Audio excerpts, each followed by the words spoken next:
Are you tired of being overcharged and forced into paying a monthly subscription for your Mac and Windows software?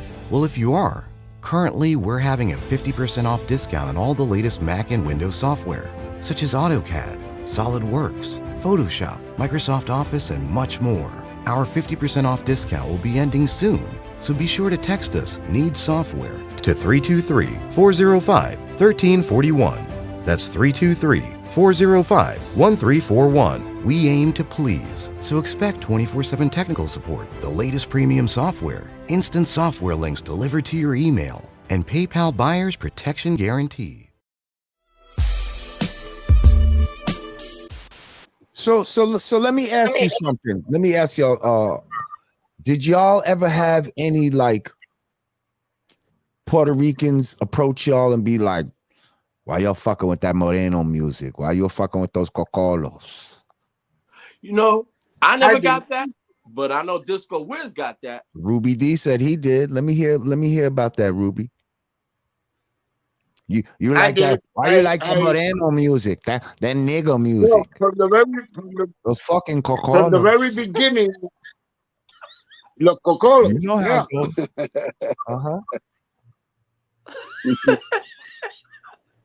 That fucking work. With program. Huh? Tell me about that. Tell me about from the very almost beginning, being persecuted by your people. When I told you guys that I came out of black music. Yes. Somebody once told me once it was called hip hop. Somebody said, "Man, you going back to do one of those hippity hop movies?" I was like, "What? Hippity hop?" Wow, never heard it like that before. You hear a lot of Morenos talking about you up and playing that guala guala shit. Right. And, you know. And my daughter mother's Spanish, and I'm like, yo, I'm doing a party tonight. Oh, you doing that hibbity bibbity bop shit? I'm like, at one point I felt embarrassed because we used to get persecuted. We used to get persecuted by y'all just mess with that hibbity. It's a bunch of noise, it's garbage. And that's at one point I almost started to believe it. Because everybody didn't understand what was being materialized in the Bronx. Yeah. Now, see, I think what you know, I think the frustration by people that are calling themselves foundational Black Americans. Really, I just want to say we're melanated people, first of all. I don't even like saying the word black. Yes. But anyway, you know, there's a lot of frustration because it seems like every time we come up with something, there's always, you know, outside forces that's trying to take some sort of credit away from us. Like we have no doubt that Puerto Ricans were there and contributing to what we were doing in the beginning. You know what I mean? But it's one thing to contribute to something, and it's another thing to actually have created it. You see what I'm saying? Right. And that's all that we're trying to say. Like, why do you think it's so important to right now, especially for a lot of Puerto Ricans, to feel like they have some sort of, you know, I don't know, need to make some sort of stake. Can't hear like that. too well. What do you think that's about? Because a lot of times I see them like turning the issue where that's not really the issue. It's not the issue. Nobody's saying that Puerto Ricans, or one lady like to say Latinos. I can't hear you. You can't hear me? I can hear him perfect. You can't hear me, Ruby D? You might have to check your settings. Can you hear me now? Hey, I know that commercial.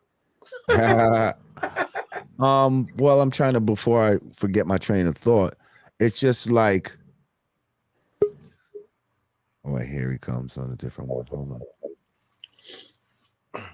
If I'm gonna jump ahead to even before what you're gonna ask, I don't like it's like, let's say we're shooting a movie, right?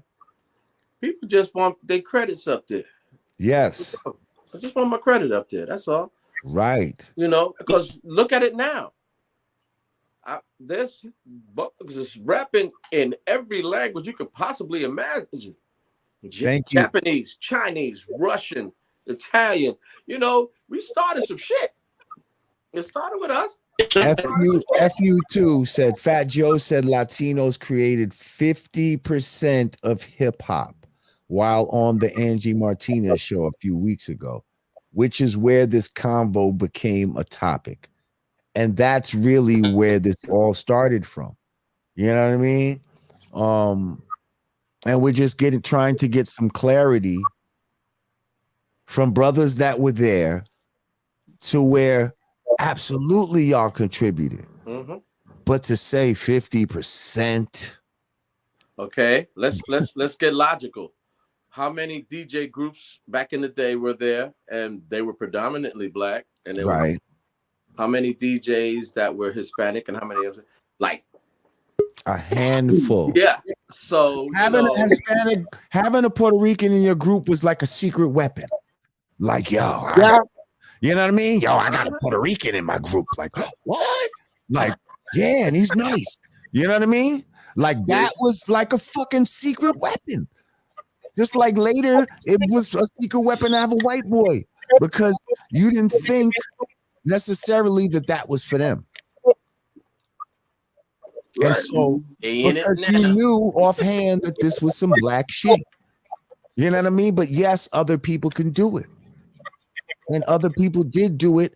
And the ones that was there early, now who I'm saying wasn't there was white people. Puerto Rican people were there. I don't even like when they say Latinos because I feel like it's Puerto Ricans that were there. Like Latinos would now include like Mexicans and Ecuadorians and all Haitians, kind of Spanish-speaking people.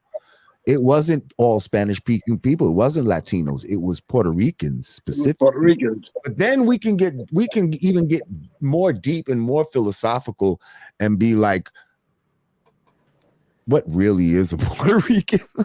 like, aren't y'all just really black people that was on an island that, you know, the Spanish, you know, it was small, I'm gonna tell you later, maybe quicker and all of that type of shit. Like, aren't we all just melanated people? Why are we even fighting over that distinction too? I'm just saying. Nah, but you're right though, because I mean, in all honesty, it all came from the drum. What record was that? You ever seen the picture? You guys ever seen the picture of there's a picture of a Puerto Rican that says our heritage. It starts off in the island, and there were Taino Indians there. Yes. Then Christopher Columbus came over, and he brought black slaves. Now, Christopher Columbus found Indians here in America. He found black people here in America. Indians, that made us. Yeah. Yeah. That made us. When he got there, he said, you know how they say Columbus, when he got there, he said, this is a rich port because they, you know, so many things can grow. All those bananas and mangoes, plantains. In Puerto Rico. Yep. Puerto Rico, rich port.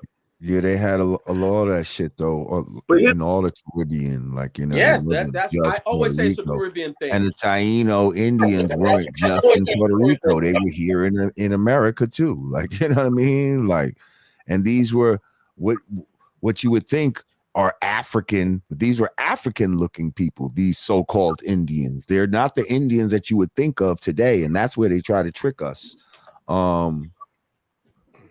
And all of that. You go to Puerto Rico, and all of that is straight because of the raping and pillaging they did on a small island, not because Indians' hair is straight. You know, if you go to Puerto Rico, there's a place there, there's a town there, where everybody there is dark skinned. Yes, darker than me. Yes. I know, Loíza Aldea. That's where Tego Calderón about there. All the dark.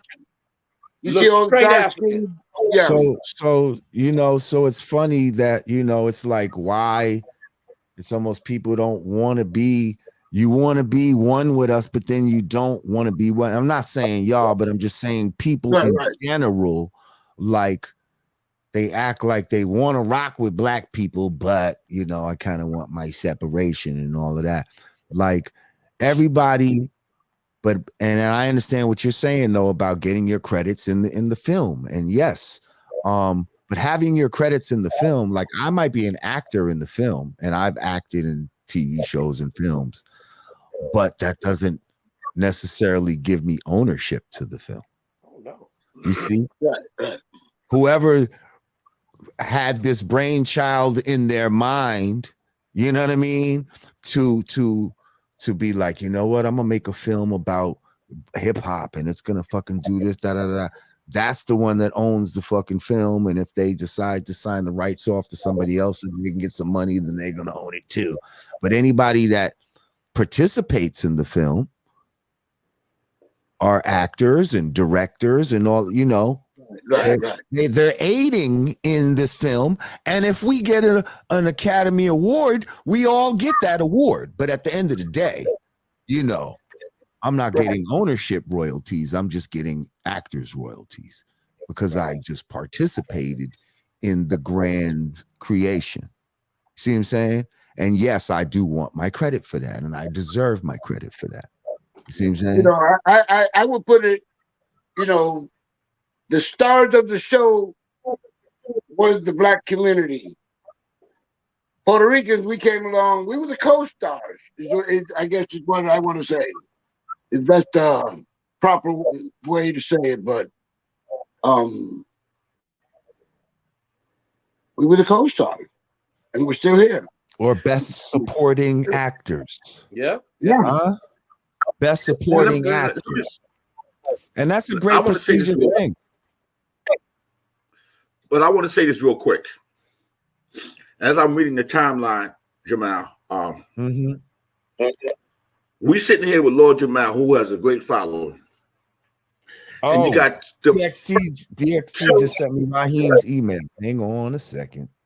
We're about to bring Raheem. You got the first two Hispanic MCs here telling you when they got in the game, and people sitting up here not believing. It's sad that they telling you, and they still want to believe something else. Like now Ruby did what don't know what they're talking about, and it's sad. What? I was on the mic. Really? It's like they telling you 1978. What more do you want? Like, come on. This is gonna 1978. Yeah. What year did you get into? Did you start rapping, Ruby D? Late 76, early 77. 76, 77. The Furious Five were still the three MCs. So if we go by the timeline of 73 and y'all is the first Puerto Ricans, that means that hip hop was going for at least 3 years before any Puerto Ricans touched the hip hop soil, correct? Pretty much. Correct. I would say that. Okay, but then again, at the same time, it didn't really blow. 73 was that event, but I didn't see really things happening until the latter 77 and where I jumped in at, 77, 78. And what do we mean by things happening? It wasn't, it was still a money-making DJ Hollywood. I'm in my club, Pete DJ Jones Club, Eddie Chiba, Broadway International Club. It was still more, I want to be dressed, and it was an adult thing. And I think because we were so young, that of course we weren't allowed in these spots, but we got in, because I had a beard since God knows when. But we got in, and that was a whole scene where I was like, this ain't us, yo. But Hollywood was a bad man. I give it to these guys, and I mention those guys because I heard these guys, and it gives you you build, you fill yourself up with, okay, this is something different. Now, how can we put a twist on it and make and work with it? Now, I want to say one thing that really doesn't have too much to do with what we're talking about, but You turn on your TV early days, and you see the cowboys and Indians. Where did Exactly. hate come from? You see You the said where the cowboys what? and Indians. That I believe. I not only do I believe, but I know instilled in a lot of people's minds hate, racism, prejudice. Because how you gonna come to another man's country and shoot him for it? And where do we get that from? If you take 5 kids, Chinese, Japanese, French, Italian, black, white, put them together in the room and let them play, they will play all freaking day. It ain't until you taught or your family or your upbringing or you see just as simple as something as simple as watching Cowboys and Indians, Lone Ranger and Tonto. They was two, and they were together. So you can't really go. But the majority of those cowboy and Indian movies, Indians are savages. We got to kill them. Yo, scalp you, da. And I think that, and that was the seed that fucked this whole world up. I know it's the seed. Think about it all over the world. Germany had Hitler, you know. So it wasn't just here. It's all over the world. But Americans, like right now, I go somewhere, they'll smile in my face. But as soon as I walk by, they be like, fuck it. You know, and they'll give you that stink eye. That's just implanted. I rest my case. So, do y'all know anything about graffiti of the time? Like how that hip hop graffiti and some of the first hip hop graffiti artists, like this, like with the styles that as we know it now. Phase, huh? Phase 2, Lonnie Woods. Mm-hmm. 2, yeah. Even our flight came. Now, Phase was black. Was Phase black? What was he? What was Phase? Lonnie Woods. I think he was black, but Lonnie he looked Woods. That sounds like a black man's name. We gotta find black. out. Yeah, Phase was black. As far as I know. Apparently, Scene was white. Yes. Yes. Mm-hmm. I think Tracy was too.